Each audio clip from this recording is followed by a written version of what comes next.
Assalamualaikum warahmatullahi wabarakatuh.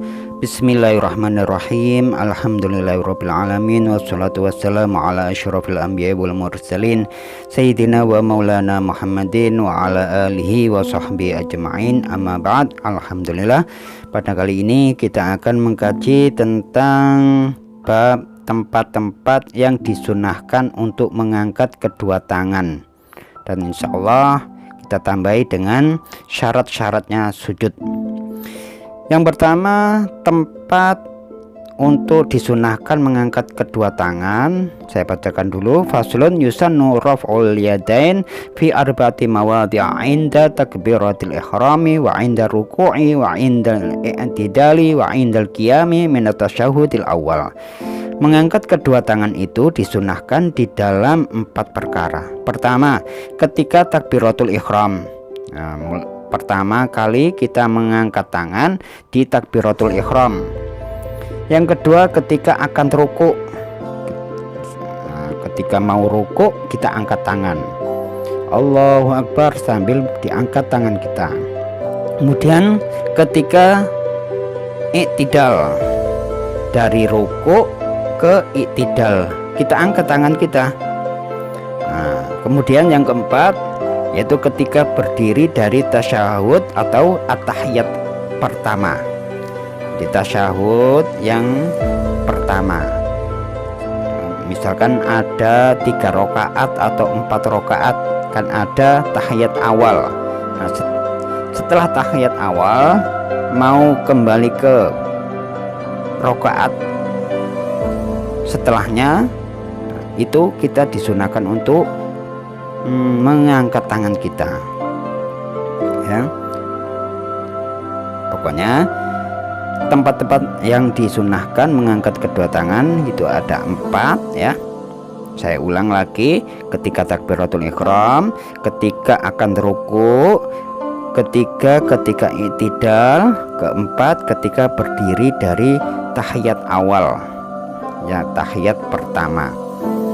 Kemudian kita lanjutkan syarat-syarat sujud. Saya bacakan dulu. Faslun syurutus sujudi sab'atun ayyasjuda ala sab'ati a'dha'i an takuna jabhatahu maksyufatan wa tahamulu bi ra'sihi wa adamul huwi li ghairihi wa alla yasjuda ala syai'in yataharraku bi harakatihi wa irtifa'u asafilihi ala a'alihi wa tuma'ninatu fi. Syarat-syarat sujud itu ada 7. Yang pertama, sujudnya harus memakai anggota 7, yaitu anggota 7 mulai dari dahi, ya, kedua tangan, kedua kaki, ya, kedua lutut kita. Dahinya yang kedua ini, dahinya harus terbuka, tidak boleh tertutup dengan kopiah kita misalkan, ya. Biasanya kan kopiah agak ditutup sampai mencapai hidung misalkan, ya. Nah, dahi kita itu harus terbuka, tidak boleh tertutupi oleh kain ataupun yang lain. Kain-kain biasanya orang pakai rida, pakai surban, itu ditutupkan di kepala kita. Nah, ketika sujud, dahinya ini tidak boleh tertutupi, tidak boleh menghalangi ke tempat sujud. Jadi dahinya ini harus terbuka, tidak boleh tertutupi oleh kain atau terhalang oleh kain maupun kopiah kita, ya. Kemudian yang ketiga, kepala harus ditekan ketika meletakkan di tempat sujud, agak ditekan dikit, jangan terlalu lama, ya. Yang keempat, ketika sujud tidak boleh ada tujuan lain kecuali untuk sujud saja, gak ada maksud lain, ya. Yang kelima, yaitu ketika sujud tidak boleh di atas sesuatu yang bergerak karena gerakan orang yang sujud. Yang keenam, mengangkat beberapa anggota yang rendah lebih tinggi daripada anggota-anggota yang lain, atau kepala orang yang sujud harus lebih rendah daripada pantatnya. Artinya apa? Maksudnya adalah pantat kita itu lebih tinggi dari kepala. Tidak boleh sejajar.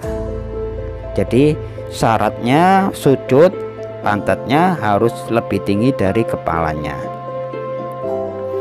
Kemudian yang terakhir yaitu tumak ninah di dalam sujud. Tumak ninah yaitu berdiam sebentar. Ukuran tumak ninah seperti yang kemarin yaitu ukuran ketika membaca subhanallah 1 kali, itu tumak ninah ya. Nah, ini syarat-syarat sujud penting sekali, perlu kita pelajari, jangan sampai terlewatkan. Karena seperti yang tadi, dahi harus terbuka, maksudnya tidak sesuatu pun yang menutupi, termasuk rambut. Bahkan rambut kita sendiri pun, rambut kepala atau kopiah yang menghalangi dahi dan tempat sujud, tidak boleh tertutupi, tidak boleh terhalang. Dahi harus terbuka. Kecuali kalau memang ada rambut yang tumbuh di dahi atau perban untuk membuka luka pada dahi, tidak apa-apa ya. Seandainya ada luka di dahi kita, kemudian ada perbannya, tidak apa-apa ya. Perban tersebut harus dipasang dalam kondisi suci, tapinya ya harus dalam keadaan atau kondisi suci dari hadas dan tidak terdapat najis di balik perbannya tadi. Bila pemasangan perban tidak memenuhi syarat, maka sholatnya tetap wajib, tetapi tidak sah sholat tersebut. Hanya untuk menghormati waktu sholatnya saja.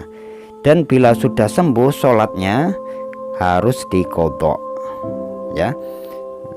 Orang yang tertutup dahinya kemudian dipasang perban, tapi dalam kondisi keadaan punya hadas kecil, kemudian diperban karena mendesak, misalkan takut darahnya mengalir terus. Nah, orang yang seperti ini ketika sudah sehat kembali, sudah bisa dilepas perbannya, maka dia harus mengqodhoi sholat-sholat yang ditinggalkan. Sekian dulu ya yang dapat saya sampaikan, mudah-mudahan bermanfaat. Wabillahi taufiq wal hidayah wal inayah. Assalamualaikum warahmatullahi wabarakatuh.